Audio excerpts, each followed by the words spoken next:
Hi, I'm Jason from the Burrow Pets. You may be asking yourself, are yellow Ackies right for me? This video will go over some of the pros and cons of keeping yellow Ackies so that you can better answer that question. This is not a comprehensive care guide, which is something that we'll be releasing shortly. And I'm not an expert on yellow Ackies. I'm a longtime reptile keeper who's kept and bred yellow Ackies for a couple of years. What I'm going to share with you may not be completely accurate. I hope it is, but it might not be, or it might not be useful for every keeper. But it is my sincere hope that what I'm going to share with you will help you answer that really important question. The easiest way for me to help answer that question is to tell you how I came to keep yellow Ackies. Now, I've kept lizards ever since I was a kid, and I always wanted monitors. More intelligent, more inquisitive, and seemed to be just a lot more fun. And what kid doesn't want to hang around with a Komodo dragon? But even for me now, keeping a large or even a mid-sized monitor is a little unrealistic. I don't have the space or the money to house them and feed them the way that they deserve to be fed. So I started looking into small monitor species with two criteria in mind. First, I wanted something that was going to be interactive. I had heard that a lot of the smaller monitor species are a little bit more defensive and flightier than I would prefer. Second, I wanted something that wasn't going to take up a whole room to house. Then I discovered yellow Ackies monitors, and they seemed to be the perfect fit. My yellows were not immediately interactive, but with a little work and patience, they became very comfortable with my presence. In fact, after just a week of having them, they were comfortable enough to start approaching me and inspecting my hands while I was working in their enclosure. With more disciplined work and patience on socialization, they become pretty interactive, at least for the most part. Sometimes they'll even approach me for affection. I'll pet them, and they'll arch their backs up into my hand the way a cat would. When it comes to handling, not all yellow Ackies are the same. This guy, my big male ocelot, he's totally fine being handled. He likes to chill out, he likes affection, and he'll be generally pretty calm when I've got to work with him. Sometimes, even if they're very comfortable with you, they won't necessarily like to be handled. They'll like to be petted, they'll take food from you, they won't be scared of you. But one of my females, for example, whenever I hold her and put her back down, she slinks off into her enclosure, giving me the stink eye the whole time. Males are generally a little bit more bold than females, but females can still be pretty bold. They're just a little bit less bold than these already bold and beautiful little males. In terms of the space they require, this is either a pro or a con depending on your situation. In fact, the space requirements are probably the biggest reason why more people don't own yellow Ackies, even people like me who always wanted to keep monitors. Because even though they're pretty small, they still require a big space. They're so intelligent, they're so inquisitive, and in general, unlike this guy's a lump right now, they have a lot of energy. So they need something to patrol and explore. You don't ever want to be that keeper who has a really intelligent animal that just becomes lethargic because they don't have anything to do all day. The general minimum that's recommended for a single Ackie, a single male in particular, would be 4 feet by 2 feet by 2 feet. But if you really want to make them happy, I recommend trying to give them as much space as you can. So if you can throw another foot onto any of those dimensions, then you're really in good shape. They require hot, humid enclosures. For some people, that's a new skill that they might have to acquire in reptile keeping. So in general, it's not just the large space, it's also a kind of more advanced husbandry for those keepers who have been maybe only keeping leopard geckos or ball pythons or bearded dragons. More arid species in general that are easier to keep and to care for. But if you're ready for the new challenge, or if you're used to keeping hot, humid enclosures and you can provide the space, then at least with the yellow Ackie, you can have a nice, cool, fun little monitor without having to give them a whole closet, a walk-in closet, or a bedroom, or an 8 foot by 4 foot by 4 foot, or something that's really out of reach for the vast majority of reptile keepers.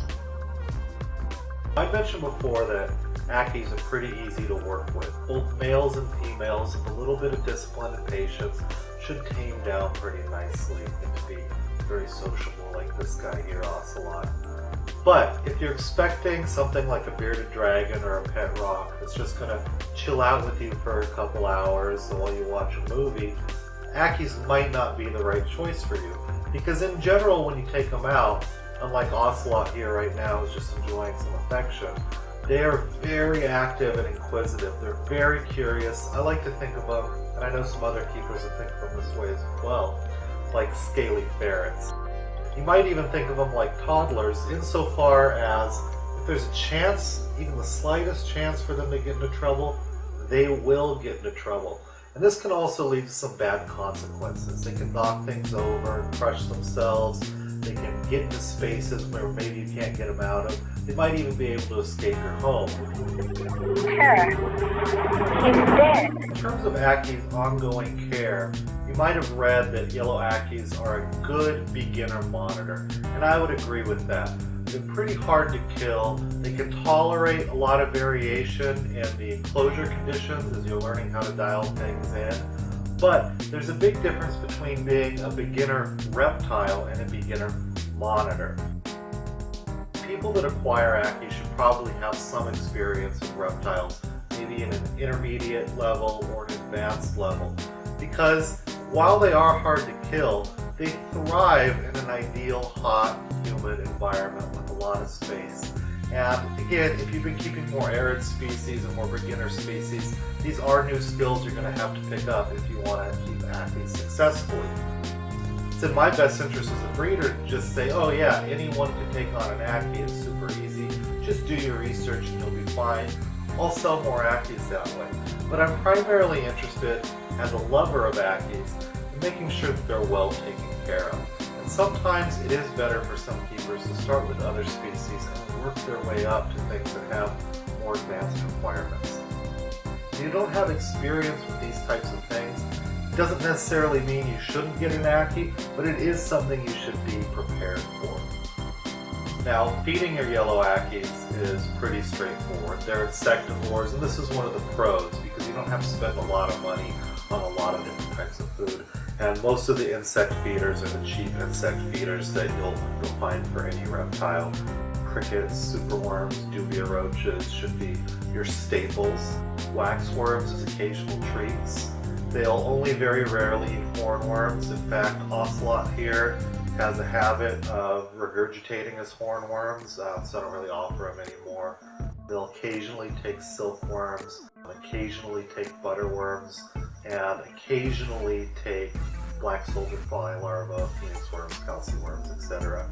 But I've noticed as they grow, they kind of go through this interesting phase where they start kind of only liking fast-moving prey like crickets. Then they'll kind of try anything. And as they've gotten older, they really won't eat it if it's a really soft-body prey item, with the exception of waxworms. You can supplement the diet with meat. You need to be careful about what kinds of meats you want to offer. A lot of keepers might offer ground turkey. I don't like to offer ground turkey. It doesn't have a lot of nutritional value. Might have hormones added. Egg can be offered either cooked or raw. I mix some calcium and multivitamin in when I do that. But really, 1 to 3 day old chopped pinkies, or whole pinkies even, are probably the best supplemental meat item to offer your Ackies. And those are pretty cheap.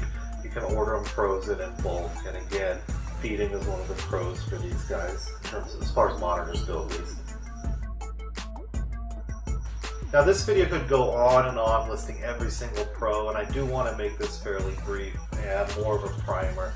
As I said at the beginning of the video, I'll be releasing a more comprehensive care guide shortly. But I should probably also cover breeding and cohabitation really briefly, simply because a lot of Ackies are bought as groups, and in fact I keep my Ackies in groups as well. In terms of cohabitation, Ackies can cohabitate, but I wouldn't recommend cohabitating Ackies of the same sex unless there may be 2 females and a male, but I wouldn't cohabitate 2 mature or sub-adult males. They do have a tendency to fight. They can be territorial. So cohabitation, while it's generally safe, especially with yellow Ackies, maybe requires a little bit more management, a little bit more attention, a little bit more space in the enclosure, a little bit more care into enclosure design to make sure that Ackies can separate in times of tension, and certainly requires that they're really well fed. Problem here is that Ackies are notoriously hard to sex when they're young. So if you decide to buy a group, which again as a breeder I'm not necessarily opposed to, you should be prepared in the event that you have a mix of sex of your Ackies that will require separation. And it's also the case that some Ackies just might not get along, right? You get a few Ackies in the mix that are exceptional in terms of the way they compare to other Ackies, and they might not be good specimens for cohabitation at any rate.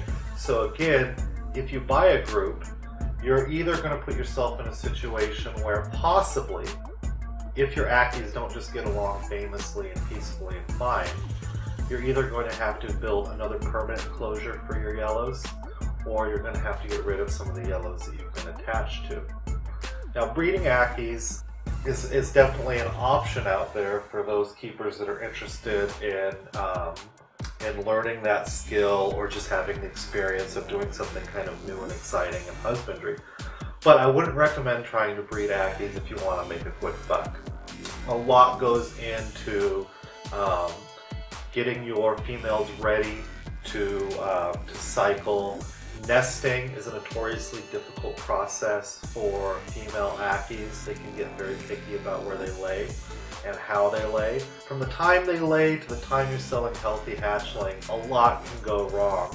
And breeding is very stressful and taxing on the females. I'm fortunate enough to do work where I can spend a lot of time at home. I can work from home, and it gives me the freedom to put a lot of attention into my females to keep them healthy as they breed.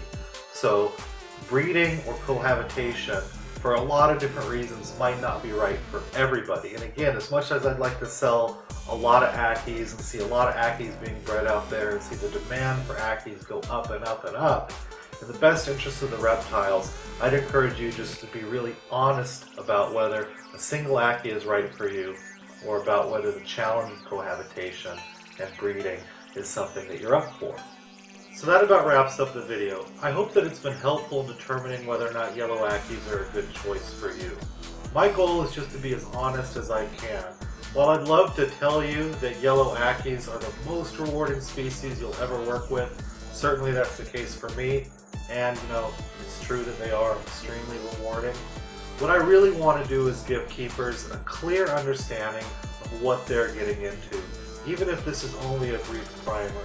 Because even more than I'd like to sell a bunch of Ackies and have everyone in the world owning an Ackie, it's more important to me to know that yellow Ackies are ending up in the right hands for keepers that are going to take care of them the way they really deserve. Thanks a lot for watching, and please subscribe to the channel. Like us on Facebook at facebook.com/TheBurrowPets, and at Instagram at BurrowPets.